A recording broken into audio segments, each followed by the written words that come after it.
Alright everyone, it's time to go balls deep into the new Boruto episode as humanity's greatest fear has returned.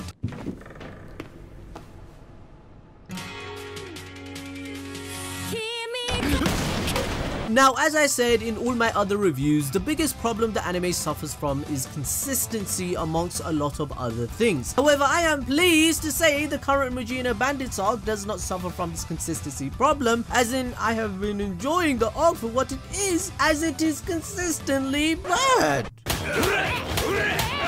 Yo, I'm kidding, don't kill me for that, please.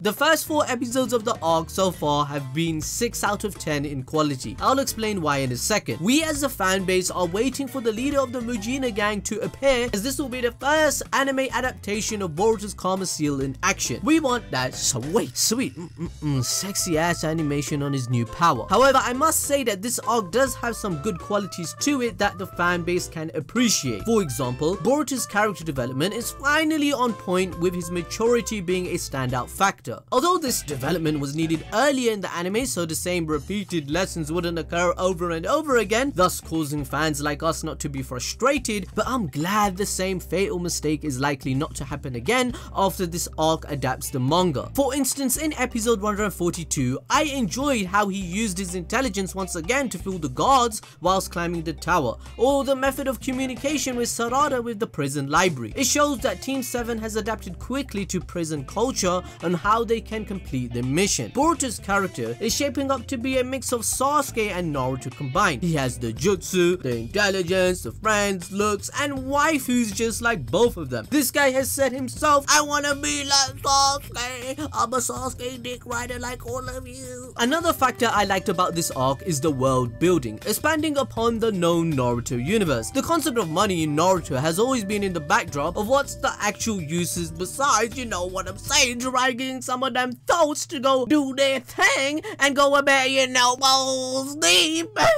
Oh shit! What the hell is the bingo book? Because the Mujina gang is in this book and some members are in the castle prison for this. So the expansion of these concepts from the original Naruto is welcoming, as Okyo has linked it to the Kara organization completely. As I explained in my last Boruto video, the Kara organization is behind the scenes providing income to most of the criminals that end up in the bingo book. One of the goals of Kara is to gain intel on technology and control the masses for their agenda, which at the end of the day is Jigen's master plan. Right, I said it for you guys. Say it with me. Jigen. Kodachi, the creator of Boruto, stated in volume 10 of the manga that the Kara organization are made up of people that do not value the shinobi world. Their use of science and technology for evil intention challenges Naruto's ideals and the peace that he built. That's why the Daimyo created a plot for Naruto's assassination, as they are being bribed by Kara's organization in secret for their agenda. For example, Kodachi goes into details regarding the medical field ninjutsu within the Naruto universe. Okyo Kodachi states that shinobi are also outstanding scientists, for example ones like Orochimaru, Kabuto, and Katasuke and so on. But aside from them, and if we exclude exceptions to them like Naruto, when it comes to being at the shinobi forefront, it will be the ones who are acquiring general scientific knowledge for the future. And so those are the people who are trying to explain everything in creation and the entire natural universe. It comes from the results of refining their own jutsu and the byproducts of it, so to speak. Over the course of such ninja using their jutsu, they ought to have come to an understanding about what is being interwoven within the world around them. In addition, those people must have a desire in wanting to understand those aspects as well. They cannot use jutsu that they are unable to comprehend, because people are cognizant of something like lightning. They can use Raikiri, because people understand how the world is perceived by others. They can use genjutsu. Whenever the world is explained by science, it gives rise to new jutsu. Soon there will be ninjutsu that interferes with computer networks,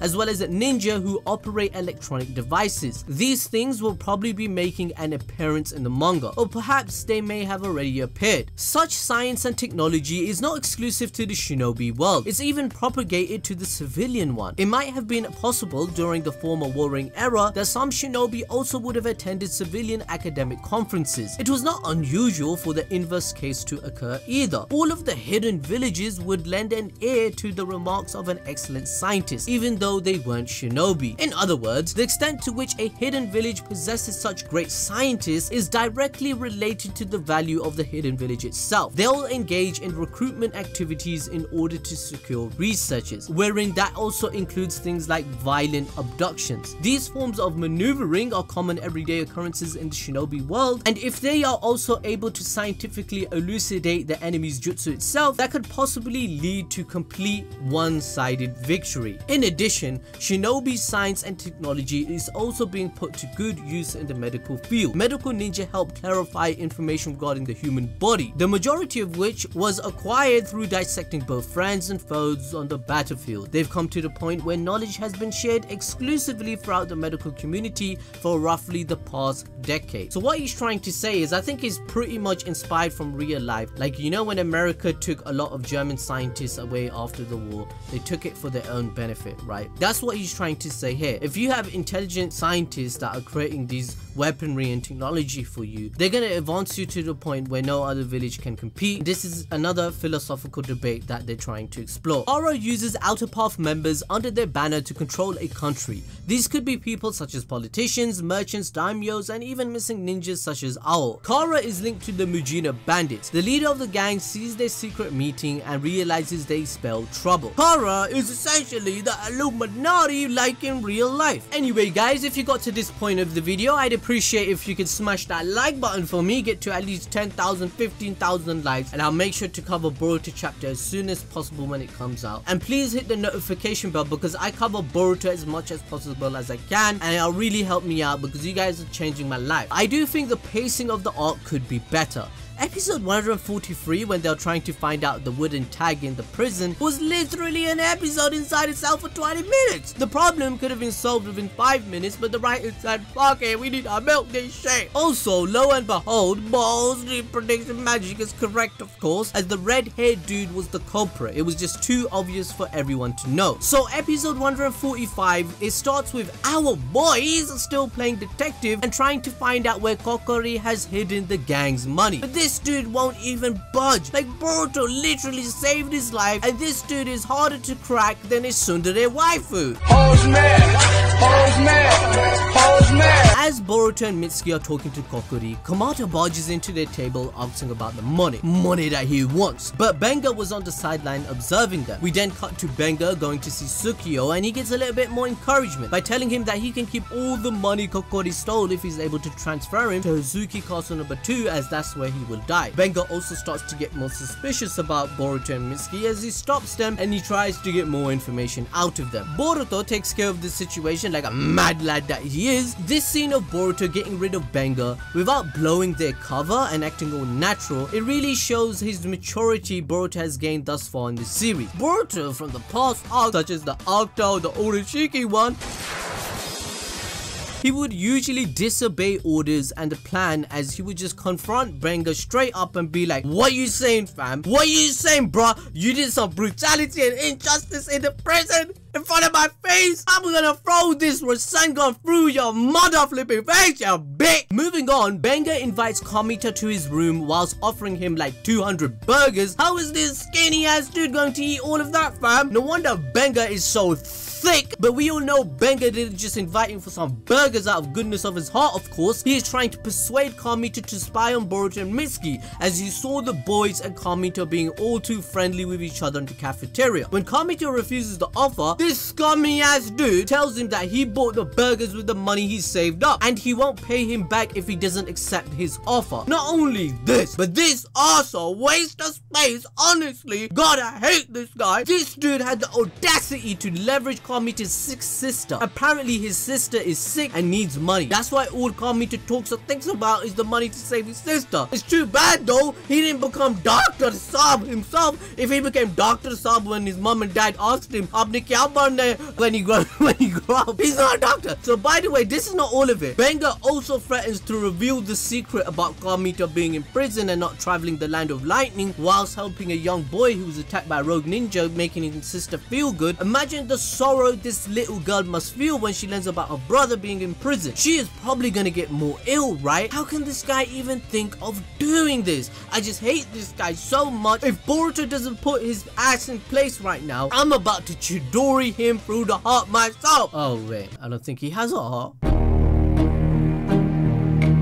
Who can say where the road goes? Anyway, Kamita is forced to comply and he starts to spy on Boruto and the gang. Furthermore, Boruto lures Kokori into an empty library. Then suddenly, out of nowhere, Tsukio shows up about to kill Kokori. Tsukio then chokes the shit out of Boruto in the air, looking like Boruto about to get chokeslammed. And I was like, how the F is this happening, fam? This power scaling system is getting out of hand. This is some bullshit. But it turns out Kokori blurts out that the money is all gone and he donated it all. Right after this, we hear Kai, and it turns out it was all a genjutsu by our French girl Sarada, looking all kind of sexy and shit, looking like a piece of meat. You know what I'm saying? Oh shit. Oh wait, is the FBI not coming this time?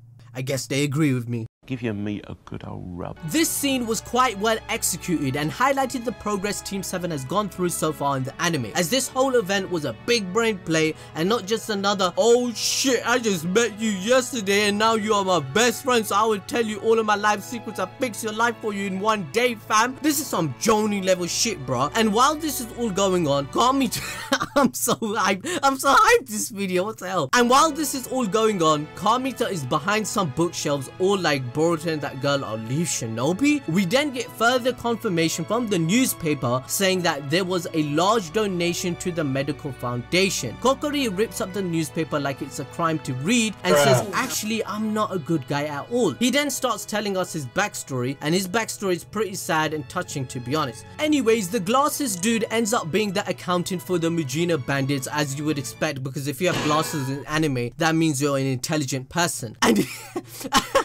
he then started to put all the pieces together and figured out that the money he was managing was plunder for the gang. So being a good guy that he is, he donated it all to the sick kids, as I said. After all of this, he started to help out random people and things seemed to be going well for him, but he helped the wrong person. The girl was trying to jack this guy, right? And I was like, this girl tried to jack this guy, he's so huge. So he helped the wrong person and he ended up being in prison for this woman and he got no purr. He tried to get some pool on me, but got nothing out of it as well.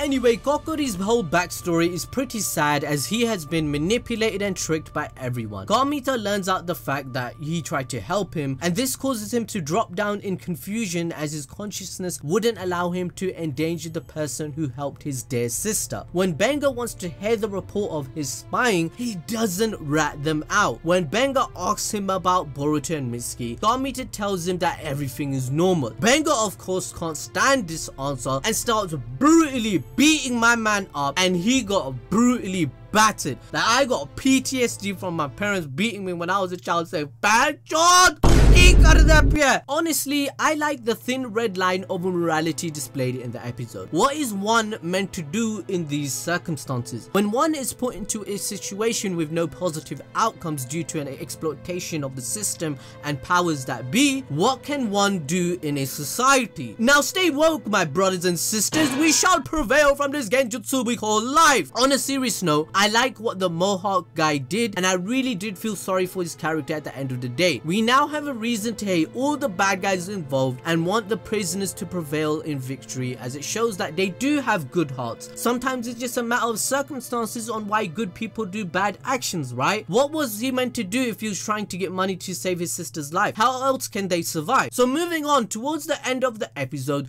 the plot falls apart. For example, the medicine Lord Mujo needs, and that saves his whole life due to how important it is, my man knows he doesn't trust Benga and is basically telling him he's fired in a hostile situation. He also knows his illness is very life-threatening and sporadic, but lo and behold, the man, using his intelligence, decides to put the medicine on the side of the table where he can take it in the opening. What? That don't make no sense. Then Benga takes over the prison as the Lord like nothing happened. He breaks all the laws and burns the law that was decreed. How can he get away with all of this so easily? This guy's got to go. This guy's gotta die. The three need to escape the prison for once girls. Get rid of this slice of life shit. This is a shonen. Okay, the review is done now. You can stop putting the gun to my face. Good. Now talk about why Boruto is better than Naruto. I'm sorry, I talked about Boruto like you asked. You're asking for something impossible now, mate. I'd rather die, fam. Anyway, guys, see you next time to go balls deep. Follow me on Twitter and Instagram to keep in the loop. And I'll see you. Bye. Ciao.